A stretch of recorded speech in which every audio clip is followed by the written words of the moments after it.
viewers, welcome back to Zala Learning. It's me, Sri Bhama SB.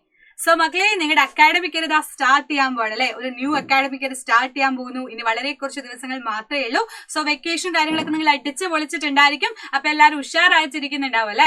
So നിങ്ങൾക്ക് ഇനി എന്താണ് പുതിയൊരു വർഷം സ്റ്റാർട്ട് ചെയ്യുമ്പോൾ നമുക്ക് പുതിയ ഒരുപാട് കാര്യങ്ങൾ ഇനി പഠിക്കാൻ പോവാണ്. സോ അതുകൊണ്ട് തന്നെ മിസ് എന്തിയാണ് ഫസ്റ്റ് ചാപ്റ്ററിൽ നിങ്ങൾക്ക് ജസ്റ്റ് പഠിക്കാനുള്ള ചാപ്റ്റർ ആണ് കോൾ ആൻഡ് പെട്രോളിയം എന്ന് പറയുന്ന ഫസ്റ്റ് ചാപ്റ്റർ. അതിൽ വളരെ പ്രധാനപ്പെട്ട ചെറിയൊരു ടോപ്പിക് ആണെന്ന് മിസ് എടുക്കുന്നത്. സോ നമുക്ക് എന്ത് ചെയ്യാം, അത് ജസ്റ്റ് ഒന്ന് നോക്കാം. നിങ്ങൾ ഓൾറെഡി നിങ്ങൾക്ക് ഫെമിലിയർ ആയിട്ടുള്ള കാര്യം തന്നെ ആയിരിക്കും. സോ അതുകൊണ്ട് കൂടുതലായിട്ട് നമുക്ക് എന്താണ് ഒരുപാട് ബുദ്ധിമുട്ടി പഠിക്കേണ്ട ആവശ്യമൊന്നുമില്ല. സോ നമുക്ക് സ്റ്റാർട്ട് ചെയ്യാം അല്ലെ. യെസ്, ഇത് നോക്കൂ, നമുക്ക് എന്തൊക്കെയാണ് ബേസിക് ആയിട്ട് നമുക്ക് ഹ്യൂമൻ ബീങ്സിന് വേണ്ട കാര്യങ്ങൾ നമുക്ക് ഓൾറെഡി അറിയുന്നല്ലേ. The 4 basic material needs of human beings അല്ലെ. നമുക്ക് എന്തൊക്കെ ആവശ്യം, ഇപ്പൊ മിസ്സിന് എന്തൊക്കെ ആവശ്യം അല്ലെങ്കിൽ നിങ്ങൾക്ക് എന്തൊക്കെ ആവശ്യം ചോദിച്ചാൽ നമുക്ക് സിമ്പിൾ ആയിട്ട് പറയാൻ പറ്റും. യെസ്, നമുക്ക് ആദ്യം തന്നെ ഫുഡ് വേണം. ഫുഡും വാട്ടറും ഇല്ലാണ്ട് നമുക്ക് ഒരു കാര്യവും നടക്കില്ല. So food and water very essential ആണ് അല്ലെ. അതേപോലെ നമുക്ക് വേറെന്ത് പറയാൻ പറ്റും, ഷെൽട്ടർ വേണം. നമുക്ക് വേണ്ടേ, നമുക്ക് സ്വന്തമായിട്ടൊരു വീട് വേണം. എങ്കിലാണ് നമുക്ക് ആവശ്യം എന്ത് വേണം, നമുക്ക് ഭയങ്കര റെസ്റ്റ് എടുക്കാനായിക്കോട്ടെ, നമുക്കൊരു നമ്മുടെ ജോബും കാര്യങ്ങളും പഠിക്കലും കാര്യങ്ങളും എല്ലാം കഴിഞ്ഞ് കഴിഞ്ഞാൽ നമുക്ക് പോകാൻ ഒരു ഷെൽട്ടർ വേണം. ആൻഡ് ദെൻ ഹെൽത്ത് വേണം അല്ലെ. നമുക്ക് എന്ത് കാര്യം ചെയ്യണമെങ്കിലും നമ്മൾ ഹെൽത്തി ആയിട്ടിരിക്കണം. So health care is also very very very important.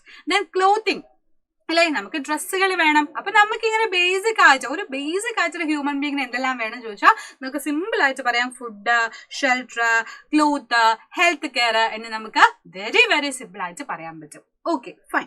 അങ്ങനെയാണെങ്കിൽ മിസ് ചോദിക്കട്ടെ, നമ്മൾ ഫുഡൊക്കെ കഴിക്കുന്നത് എന്തിനാണ് നമ്മൾ കഴിക്കുന്നത്? നമ്മൾ എനർജറ്റിക് ആയിരിക്കാൻ വേണ്ടി, നമ്മുടെ ആക്ടിവിറ്റീസ് ചെയ്യാൻ വേണ്ടി. അതൊക്കെ നമ്മൾ സ്വന്തമായിട്ട് പ്രിപ്പയർ ചെയ്യുന്ന സാധനമാണോ? അപ്പൊ ഫുഡ് എന്ന് പറയുമ്പോൾ നമ്മൾ മാത്രം പ്രിപ്പയർ ചെയ്യാണോ, അതോ ഫുഡ് ഉണ്ടാകുന്നത് എവിടെ നിന്നാണ്? പ്ലാന്റ്സിൽ നിന്നാണ് അല്ലടാ.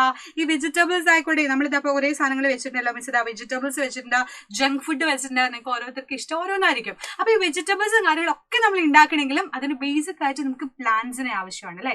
സോ പ്ലാന്റ്സിൽ നിന്നാണ് നമ്മൾ എന്ത് ചെയ്യുന്നത്, ഫുഡ് പ്രിപ്പയർ ചെയ്യുന്നത്. അപ്പൊ അങ്ങനെയാണെങ്കിൽ നാച്ചുറൽ ആയിട്ടുള്ള പ്രൊഡക്ട്സുകളും ഉണ്ട്, മാൻമെയ്ഡ് ആയിട്ടുള്ള പ്രൊഡക്റ്റുകളും ഉണ്ട് ഇല്ലേ. നമുക്ക് ചുറ്റും നോക്കിക്കഴിഞ്ഞാൽ നമുക്ക് ഒരുപാട് എണ്ണം കാണാൻ പറ്റും. അങ്ങനെയാണെങ്കിൽ നമുക്കൊന്ന് ലിസ്റ്റ് ഔട്ട് ചെയ്ത് നോക്കിയാലോ, എന്തൊക്കെയാണ് നാച്ചുറൽ പ്രൊഡക്ട്സ്, എന്തൊക്കെയാണ് മാൻമെയ്ഡ് പ്രൊഡക്ട്സ് നമുക്ക് നോക്കാം. ഓക്കെ, അപ്പൊ നാച്ചുറൽ ആയിട്ടെന്ന് പറയുമ്പോൾ ചിലർ നമ്മൾ നോക്കി പറയും നാച്ചുറൽ ബ്യൂട്ടിയാണ് അവള് എന്നൊക്കെ പറയാറുണ്ട് അല്ലെ. ഇതല്ല, നമ്മുടെ പ്രകൃതിദത്തമായിട്ട് അല്ലെങ്കിൽ നാച്ചുറലി നമുക്ക് കിട്ടുന്ന സാധനങ്ങൾ. ഇപ്പൊ എക്സാമ്പിൾ, ഏറ്റവും സിമ്പിൾ ആയിട്ടുള്ള എക്സാമ്പിൾ പറയുകയാണെങ്കിൽ നമുക്ക് എന്ത് പറയാൻ പറ്റും, വെള്ളം, water is very very very important ആണെന്ന് ഓൾറെഡി നമ്മൾ പറഞ്ഞു. അതുപോലെ തന്നെ എന്താണ്, മാൻമെയ്ഡ് ആണോ വാട്ടർ? No, never. അത് നമുക്ക് നാച്ചുറലി കിട്ടുന്ന കാര്യങ്ങളാണ്. സോ നമുക്ക് ഇവിടെ വേണമെങ്കിൽ എന്ത് ചെയ്യാം, വാട്ടർ നമുക്ക് എഴുതി വെക്കാം. ദെൻ നമുക്ക് വേറെ എന്താ എഴുതാൻ പറ്റാ, സോയിൽ ഇപ്പൊ നമ്മൾ ഉണ്ടാക്കി എടുക്കുന്നതാണോടെ മക്കളെ, നമ്മൾ സ്വന്തമായിട്ട് ക്രിയേറ്റ് ചെയ്യുന്നതാണോ? അല്ല. എന്താണ്, നമുക്ക് നോർമലി ഉണ്ടാവുന്നതാണ് ഈ സോയിലും കാര്യങ്ങളൊക്കെ. അതുപോലെ തന്നെ നമുക്ക് സ്റ്റോണ് വേണമെങ്കിൽ സ്റ്റോണ്, കല്ല് എഴുതി വെക്കാം. കല്ല്, സ്റ്റോണിന്റെ അവസ്ഥ, അതൊക്കെ എന്താണ് നമുക്ക് പറയാൻ പറ്റും, നാച്ചുറലി ഉണ്ടാകുന്ന കാര്യങ്ങളാണ്. സോ വാട്ടർ, സോയില്, സ്റ്റോണ് കാര്യങ്ങളൊക്കെ എന്താണ്, നാച്ചുറൽ പ്രൊഡക്ട്സ് ആണ് എന്ന് നമുക്ക് പറയാൻ പറ്റും. ദെൻ അങ്ങനെയാണെങ്കിൽ മിസ് ചോദിക്കട്ടെ, ഹ്യൂമൻ ബീങ് ആയിട്ട് എന്തൊക്കെയുണ്ട്? നമ്മുടെ ചുറ്റും നോക്കിയാൽ ഇഷ്ടം പോലെ ഒബ്ജക്റ്റുകള് നമുക്ക് എന്ത് പറയാൻ പറ്റും, ഹ്യൂമൻ ബീങ്ങിന്റെ ക്രിയേറ്റ് ചെയ്തിട്ടുള്ള കാര്യങ്ങളാണ്. മിസ്സിന്റെ ഫോൺ തന്നെ എക്സാമ്പിൾ ആയിട്ട് എടുത്തോ, നമ്മൾ എന്താണ് ഹ്യൂമൻസ് നിർമ്മിച്ചിട്ടുള്ളതാണ്. then അതുപോലെ പ്ലാസ്റ്റിക് ബോട്ടിൽസ്, വേണമെങ്കിൽ പ്ലാസ്റ്റിക്കുകൾ നമുക്ക് എന്ത് പറയാൻ പറ്റും, മാൻമെയ്ഡ് ആണ്. മിസ്സിന്റെ മൗസ് മാൻമെയ്ഡ് ആണ്. സോ ഒരുപാട് മാൻമെയ്ഡ് ആയിട്ടുള്ള പ്രൊഡക്റ്റുകൾ മിസ് വെച്ചിട്ടുണ്ട്. പ്ലാസ്റ്റിക്കുകളും ഗ്ലാസും കാര്യങ്ങളും ഒക്കെ എന്ത് ചെയ്തിട്ടുണ്ട്, ഇതൊക്കെ മാൻമെയ്ഡ് ആയിട്ടുള്ള പ്രൊഡക്റ്റുകൾ. സോ നമ്മുടെ സറൗണ്ടിങ് നോക്കിക്കഴിഞ്ഞാൽ നമുക്ക് ഈ 2 തരത്തിലുള്ള സംഭവങ്ങൾ കാണാൻ പറ്റും. അങ്ങനെയാണെങ്കിൽ നമുക്ക് നമ്മുടെ ഫ്യൂവലിന്റെ കേസിൽ എങ്ങനെയാണ് പറയാൻ പറ്റുക? നമുക്ക് ഈ ചാപ്റ്റർ എന്തായാലും ഇതിൽ കോള, പെട്രോളിയം കാര്യങ്ങളൊക്കെ നിങ്ങൾ ഡീറ്റെയിൽ ആയിട്ട് പഠിക്കാൻ പോവാണ്. സോ നമുക്ക് ഏറ്റവും ഫസ്റ്റ് അറിഞ്ഞിരിക്കേണ്ട കാര്യമാണ് ഫ്യൂവലിനെ പറ്റിയിട്ട്. സോ നമ്മൾ ഒരുപാട് ഫ്യൂവൽസ് യൂസ് ചെയ്യാറില്ലടാ. നമ്മൾ ഏതൊക്കെ ഫ്യൂവൽസ് യൂസ് ചെയ്യാറുണ്ട്? കെറോസിൻ യൂസ് ചെയ്യാറുണ്ട്, ഓയിൽ യൂസ് ചെയ്യാറുണ്ട്, ചില ഓയിലുകൾ യൂസ് ചെയ്യാറുണ്ട്, കോൾ യൂസ് ചെയ്യാറുണ്ട്, പെട്രോളിയം, ഡീസൽ തുടങ്ങിയ ചില ഒരുപാട് ഫ്യൂവൽസ് നമ്മൾ യൂസ് ചെയ്യാറുണ്ട് അല്ലെ. അപ്പൊ നമുക്ക് ഡെയിലി ലൈഫിൽ ഏറ്റവും കൂടുതൽ നമ്മൾ യൂസ് ചെയ്യുന്ന ഒരു തരത്തിൽ ചോദിച്ചു കഴിഞ്ഞാൽ നിങ്ങൾക്ക് ചിലപ്പോൾ പെട്രോളും ഡീസലും ഒക്കെ ആയിരിക്കും പറയാൻ പറ്റുക. അപ്പോ ഇങ്ങനെയാണെങ്കിൽ നമ്മുടെ ഫ്യൂവലിന്റെ കേസിൽ നമുക്ക് നോക്കുകയാണെങ്കിൽ അത് 2 തരത്തില് നമുക്ക് ഈ നാച്ചുറൽ റിസോഴ്സസുകളെ 2 ആയിട്ട് നമുക്ക് കാറ്റഗറൈസ് ചെയ്യാം. ഫസ്റ്റ് വൺ എന്ന് പറയുന്നത് റിന്യൂവബിൾ റിസോഴ്സസ് ആണ്. And second one non renewable energy റിസോഴ്സസുകൾ. എന്തൊക്കെയാണത്? എന്താണ് റിന്യൂവബിൾ എന്ന് പറഞ്ഞു കഴിഞ്ഞാൽ നമ്മളിപ്പോഴും റിന്യൂ ചെയ്യാന്ന് പറയാ. നമ്മളിപ്പോ ഒരു വണ്ടി റിന്യൂ ചെയ്യണം എന്ന് പറഞ്ഞാൽ അതിന്റെ ടൈം ഏകദേശം തീർന്നു, നമുക്ക് ഒന്നും കൂടെ പോയിട്ട് കൊടുത്തു കഴിഞ്ഞാൽ നമുക്ക് റിന്യൂവൽ ചെയ്ത് കിട്ടും. അപ്പൊ നമുക്ക് വീണ്ടും ഉപയോഗിക്കാൻ പറ്റും. ഇനി നമുക്ക് വേറെ എന്താ റിന്യൂവൽ ആയിട്ട് പറയാം? വേറെ എന്തെങ്കിലും ഒരു പ്രൊഡക്റ്റ് നിങ്ങൾ ആലോചിച്ചോ, അത് നമ്മൾ റിന്യൂ ചെയ്തു എന്ന് പറഞ്ഞാൽ അത് വീണ്ടും നല്ലതാക്കി എടുത്തു എന്നാണ് അതിന്റെ അർത്ഥം അല്ലെ? അപ്പൊ നമുക്ക് അൺലിമിറ്റഡ് ക്വാണ്ടിറ്റിയില നമുക്ക് വീണ്ടും വീണ്ടും വീണ്ടും ഉണ്ടാക്കിയെടുക്കാൻ പറ്റുന്നതിനെ നമുക്ക് എന്ത് പറയാൻ പറ്റും? അൺലിമിറ്റഡ് ആയിട്ട് നമുക്കത് കിട്ടുകയാണെങ്കിൽ അതിനെ നമുക്ക് റിന്യൂവബിൾ റിസോഴ്സസുകളാണെന്ന് പറയാം. അൺലിമിറ്റഡ് ക്വാണ്ടിറ്റിയിൽ എത്ര വേണേലും നമുക്കത് ലഭിക്കുന്നു. Cannot be exhausted by humans. നമ്മൾ വിചാരിച്ച അത് നശിപ്പിക്കുന്ന ഒരു സാധനമല്ല, നമ്മളെ കൊണ്ട് എന്താണ് അത് നശിപ്പിക്കാനൊന്നും പറ്റില്ല. എക്സാമ്പിൾ പറയുകയാണെങ്കിൽ സൺലൈറ്റ് വന്നു കഴിഞ്ഞാൽ നമ്മൾ വിചാരിക്കുകയാണ് അത് ഇത്ര ക്വാണ്ടിറ്റി ഇന്ന് മതി എന്ന് പറഞ്ഞാൽ നടക്കോ? ഇല്ല. അതെന്താണ്? റിന്യൂവബിൾ ആണ്, നമുക്ക് എത്ര വേണമെങ്കിലും അത് യൂസ് ചെയ്യാൻ പറ്റും. അതുപോലെ തന്നെ അത് എക്സോസ്റ്റബിൾ ആണോ? No, it cannot be exhaustible by human beings അല്ലെ? നമ്മളെ കൊണ്ട് അത് എന്ത് ചെയ്യാൻ പറ്റില്ല? എക്സോസ്റ്റ് ചെയ്യാൻ പറ്റില്ല. ഇപ്പൊ സൺലൈറ്റ് ആയിക്കോട്ടെ, വിൻഡ് ആയിക്കോട്ടെ, എയർ ആയിക്കോട്ടെ, ഒക്കെ നിങ്ങളുടെ മൈൻഡിൽ ഒന്ന് ആലോചിച്ച് നോക്കി. ഇതാ വിൻഡ്, കാറ്റ് നമുക്ക് വേണമെന്നുള്ള സമയത്ത് വേണ്ട, എന്താ വീശണ്ടാന്നും അല്ലാത്തപ്പോ വരണമെന്ന് പറയാൻ പറ്റുമോ? ഇല്ല. സോ അതെന്താണ്? റിന്യൂവബിൾ ആണ്, നമുക്ക് എത്ര വേണമെങ്കിലും യൂസ് ചെയ്യാം, ഒരു പ്രശ്നവുമില്ല. അങ്ങനെയുള്ളതിനെ നമ്മൾ വിളിക്കുന്ന പേരാണ് ഇൻഎക്സോസ്റ്റബിൾ. എന്താണ് ഇൻഎക്സോസ്റ്റബിൾ? നമ്മൾ നാച്ചുറലി നമ്മൾ മനുഷ്യന്മാരെ കൊണ്ട് എക്സോസ്റ്റബിൾ ചെയ്യാൻ പറ്റില്ല നമ്മൾ പറഞ്ഞില്ലേ? അപ്പൊ നിങ്ങൾക്ക് സിമ്പിൾ ആയിട്ട് ആലോചിച്ചിട്ട് ഇൻഎക്സോസ്റ്റബിൾ ആയിട്ടുള്ള ആളുകളെയാണ് റിന്യൂവബിൾ റിസോഴ്സസുകൾ എന്ന് പറയാം. ദെൻ അപ്പൊ അടുത്തത് ഏതാ?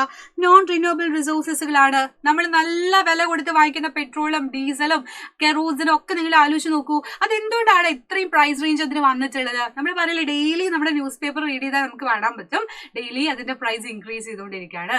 വൈ എന്ന് ചോദിച്ചാൽ നമുക്ക് സിമ്പിൾ ആയിട്ട് പറയാം, അത് എക്സോസ്റ്റബിൾ ആയിട്ടുള്ള ആളുകളാണ് എന്ന് വെച്ചാൽ നോൺ റിന്യൂവബിൾ ആണ്. അതിനെ വീണ്ടും വീണ്ടും ഉണ്ടാക്കി എടുക്കാൻ പറഞ്ഞാൽ വളരെ ബുദ്ധിമുട്ടാണ്. കാരണം മില്യൺ ഓഫ് ഇയേഴ്സ് നിന്നിട്ടാണ് അത് നമുക്ക് കിട്ടുന്നത്. സോ അതുകൊണ്ട് പ്രസൻസ് എന്ന് പറയുന്നത് വളരെ ലിമിറ്റഡ് ക്വാണ്ടിറ്റിയിൽ മാത്രമേ ഉള്ളൂ. Can be exhaustible by human activity. നമ്മൾ എടുക്കുന്തോറും തീർന്നുകൊണ്ടിരിക്കും. സോ നമ്മളിങ്ങനെ കൂടുതലായിട്ട് ഉപയോഗിക്കുന്തോറും അത് തീരും. പിന്നെ മില്യൺ ഓഫ് ഇയേഴ്സ് വേണം നമുക്കൊരു പെട്രോള് പിന്നീട് ഉണ്ടാവണമെങ്കിൽ. മില്യൺ ഓഫ് ഇയേഴ്സിന്റെ ആവശ്യമുണ്ട്. അതുകൊണ്ടാണ് പ്രൈസും കാര്യങ്ങളൊക്കെ ഇത്രയും കൂടുതലായിട്ട് വരുന്നത്. സോ അതുകൊണ്ട് തന്നെ കോള്, പെട്രോളിയം, നാച്ചുറൽ ഗ്യാസ് തുടങ്ങിയിട്ടുള്ളതൊക്കെ നമുക്ക് എന്ത് പറയാൻ പറ്റും? എക്സോസ്റ്റബിൾ ആയിട്ടുള്ള എന്താണെന്ന് പറയാൻ പറ്റും? സോഴ്സുകളാണ് എന്ന് നമുക്ക് പറയാൻ പറ്റും. സോ 2 ടൈപ്പാണ് റിസോഴ്സസുകൾ ഉള്ളതെന്ന് മാത്രം എന്റെ മക്കൾ ആലോചിച്ച് വെക്കുക. First one renewable and second one non renewable. അതിൽ റിന്യൂവബിളിനെ നമ്മൾ ഇൻഎക്സോസ്റ്റബിൾ എന്ന് പറയും. ആൻഡ് ദെൻ റിന്യൂവബിളിനെ ഇൻഎക്സോസ്റ്റബിൾ എന്ന് പറയും. നോൺ റിന്യൂവബിളിനെ നമ്മൾ എക്സോസ്റ്റബിൾ എന്ന് പറയും. ഇത് സിമ്പിൾ ആയിട്ട് പഠിച്ചു വെക്കാൻ വേണമെങ്കിൽ RI എന്ന് പഠിച്ചു വെച്ചോ. RI ഇതോ NE എന്ന് പഠിച്ചു വെച്ചോ. നീ എന്ന് ആലോചിച്ചാൽ മതി. നീ എന്ന് ആലോചിച്ചാൽ നമുക്ക് നോൺ റിന്യൂവബിൾ കിട്ടി.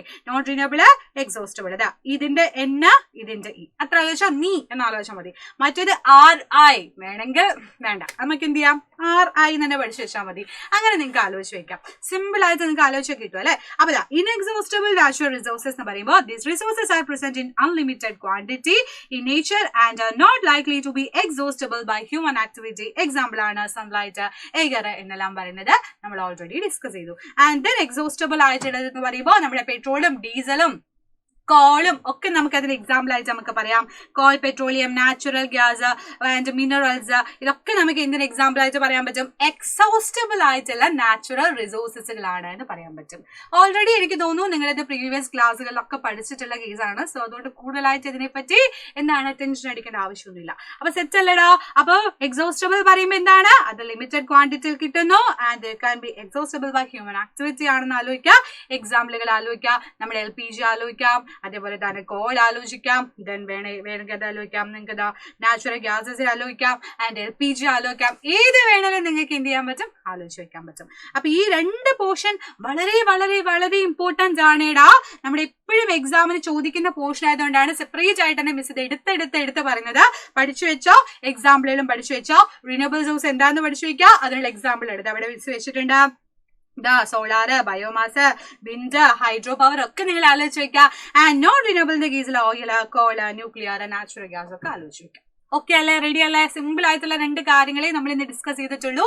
എന്താണ് എക്സോസ്റ്റബിൾ റിസോഴ്സസ്, എന്താണ് ഇൻഎക്സോസ്റ്റബിൾ റിസോഴ്സസ്. സിമ്പിൾ അല്ലേ? ആലോചിച്ചാൽ കിട്ടും. നമുക്ക് വിൻഡർ ആലോചിക്കുന്നു, നമ്മൾ പെട്ടെന്ന് അത് തീർന്നു പോയില്ല. അത് നമുക്ക് എത്ര വേണേലും ഉപയോഗിക്കാൻ പറ്റുന്നു, വിൻഡർ സൺലൈറ്റ് എന്ന് പറയുന്നത്. അതുകൊണ്ടാണ് നമ്മൾ എന്ത് പറയുന്നത്, റിന്യൂവബിൾ ചെയ്യാൻ പറ്റും. അതുകൊണ്ട് തന്നെ ഇൻഎക്സോസ്റ്റബിൾ ആണ് എന്ന് പറയാൻ പറ്റുന്നു അല്ലെ. അത്രയും നിങ്ങൾ ആലോചിച്ച് വെച്ചാൽ മതി, സിമ്പിൾ ആണ്. ഓക്കെ, ഇനി നിങ്ങളോട് വളരെ പ്രധാനപ്പെട്ട ഒരു കാര്യം പറയാൻ വേണ്ടത്, നിങ്ങൾ ക്ലാസ് 8 പഠിക്കുന്ന, ക്ലാസ് 8 CBSE മക്കളാണ്. സോ നിങ്ങൾക്ക് ഏറ്റവും ഇപ്പൊ ആവശ്യം എന്ന് പറഞ്ഞാൽ നല്ല രീതിയിൽ ഗൈഡ് ചെയ്ത് പഠിക്കുക എന്നുള്ളതാണ് അല്ലെ. അപ്പൊ യൂണിറ്റ് ടെസ്റ്റുകളും കാര്യങ്ങളൊക്കെ അറ്റൻഡ് ചെയ്യുക, നന്നായിട്ട് പ്രാക്ടീസ് ചെയ്തുകൊണ്ടിരിക്കുക. അതാണ് ഏറ്റവും നിങ്ങളെ ബെറ്റർ ആക്കുന്നത്. സോ അതിന് വേണ്ടിയിട്ടാണ് നമ്മുടെ യോധ ബാച്ച് ഉള്ളത്. നിങ്ങൾ ഓൾറെഡി നിങ്ങൾ കേട്ടിട്ടുണ്ടാകും, എന്നാലും കേൾക്കാത്തവരുണ്ടെങ്കിൽ ആദ്യമായിട്ടാണ് കേൾക്കുന്നതെങ്കിൽ മിസ് പറഞ്ഞുതരാം എന്താണ് യോധ ബാച്ച് എന്ന്. നമ്മുടെ സൈലത്തിന്റെ ക്ലാസ് 8 CBSE മക്കൾക്ക് വേണ്ടിയിട്ടുള്ള ബാച്ച് ആണ് യോധ ബാച്ച്. അതിൽ ഒരുപാട് ഫീച്ചേഴ്സ് അവൈലബിൾ ആണ്. എക്സ്പീരിയൻസ് ആയിട്ടുള്ള ഫാക്കൽറ്റീസ് ഉണ്ടായിരിക്കും, നിങ്ങൾക്ക് ഇഷ്ടപ്പെട്ട ഫേവറേറ്റ് ആയിട്ടുള്ള എല്ലാ ഫാക്കൽറ്റീസും ഉണ്ടായിരിക്കും. അതുപോലെ റെക്കോർഡ് ക്ലാസ്സുകൾ, ലൈവ് ക്ലാസ്സുകൾ ഉണ്ടായിരിക്കും. ബൈ ചാൻസ് ലൈവ് ക്ലാസ് നിങ്ങൾക്ക് മിസ്സായി കഴിഞ്ഞാൽ റെക്കോർഡ് ക്ലാസ്സുകൾ നിങ്ങൾക്ക് കാണാൻ പറ്റും. ദെൻ ക്ലാരിഫിക്കേഷൻ, ഡൗട്ട് ക്ലാരിഫിക്കേഷൻ ചെയ്യാൻ നിങ്ങൾക്ക് പറ്റും. ദെൻ യൂണിറ്റ് ടെസ്റ്റുകൾ ഉണ്ടായിരിക്കും. ഏറ്റവും വലിയ സ്പെഷ്യാലിറ്റിയും അതാണ്, യൂണിറ്റ് ടെസ്റ്റുകൾ. ഒരു യൂണിറ്റ് കഴിയുന്നു, അതിന്റെ ക്വസ്റ്റ്യൻ പേപ്പേഴ്സ് സെറ്റ് ചെയ്തു, നിങ്ങളെ മാക്സിമം പബ്ലിക് എക്സാമിന് എങ്ങനെയാണോ ക്വസ്റ്റ്യൻസ് വരുന്നത് അതേ പാറ്റേണിൽ നിങ്ങൾക്ക് ക്വസ്റ്റ്യൻസുകൾ ഉണ്ടായിരിക്കും. അതുപോലെ ഒരുപാട് വീഡിയോസും കാര്യങ്ങളൊക്കെ ഉണ്ടാകും. ഇതിനൊക്കെ വരുന്നത് വെറും 2499 rupees മാത്രമാണ്. സോ അതുകൊണ്ട് എല്ലാവരും മാക്സിമം ഈ ചാൻസ് യൂട്ടിലൈസ് ചെയ്യുക, മാക്സിമം നിങ്ങൾ ജോയിൻ ചെയ്യുക. കാരണം നിങ്ങൾക്ക് ഏറ്റവും ഇപ്പൊ വേണ്ടത് പ്രാക്ടീസ് ആണ് അല്ലെ. അപ്പൊ അതുകൊണ്ട് തന്നെ നിങ്ങളുടെ ഫേവറേറ്റ് ആയിട്ടുള്ള ഒരുപാട് ടീച്ചേഴ്സ് നിങ്ങൾക്ക് അവിടെ വെയിറ്റിംഗ് ആണ്. സോ ഈ ഒരു നമ്പറിൽ കോൺടാക്ട് ചെയ്താൽ ബാക്കി ഡീറ്റെയിൽസുകൾ എല്ലാം ലഭിക്കും. സോ എല്ലാവരും അടിപൊളിയായിട്ടിരിക്കുക, ഉഷാറായിട്ടിരിക്കുക. ഇനി നമുക്ക് ക്ലാസ് സ്റ്റാർട്ട് ചെയ്യാം. പതിയെ പതിയെ എല്ലാ കാര്യങ്ങളും വീഡിയോസ് ഒക്കെ ആയിട്ട് നമ്മൾ എല്ലാവരും വരും. സോ അതുവരേക്കും ബൈ ഡിയേഴ്സ്, കാണാം. അതുവരേക്കും ബൈ, സീ യു.